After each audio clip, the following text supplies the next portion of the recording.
Hello friends, welcome back to my channel. मैं हूं साहिदा नफीस और आप देख रहे हैं गॉड इज़ ग्रेट चैनल। खुदावंद के ज़िंदा जलाली और बाबरकत नाम है आपको मेरा दिली इस्लाम।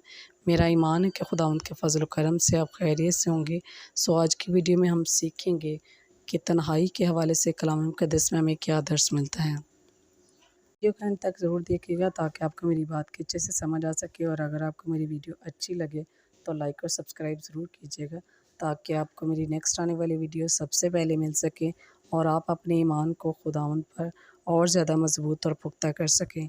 सो चलिए चलकर शुरू करते हैं अपनी वीडियो को और सीखते हैं कि कलाम मुक़द्दस में तन्हाई के हवाले से क्या दर्स दिया गया है।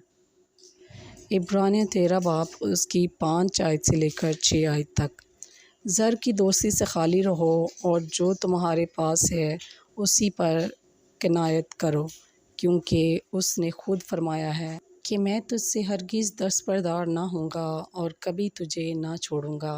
इस वास्ते हम दिलेरी के साथ कहते हैं कि खुदावंद मेरा मददगार रहे, मैं खौफ ना करूँगा।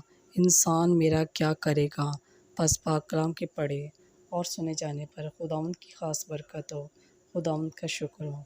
सो खुदावंद इस कलाम की वसीला से आपको और मुझे ढेरों बरक़ात से नवाजे और हम कभी भी ये ना सोचें कि हम तन्हा हैं, क्योंकि हम कभी भी तन्हा नहीं हैं। जिसके साथ कोई नहीं होता उसके साथ खुदा होता है, और खुदावंद कहता है कि मुझ पर एतमाद रखो, मैं हर वक्त तुम्हारे साथ हूँ। सो हमें हर वक्त खुदावंद पर एतमाद और भरोसा रखने की ज़रूरत है। खुदावंद आपको और मुझे ढेरों बरक़ात से नवाजे।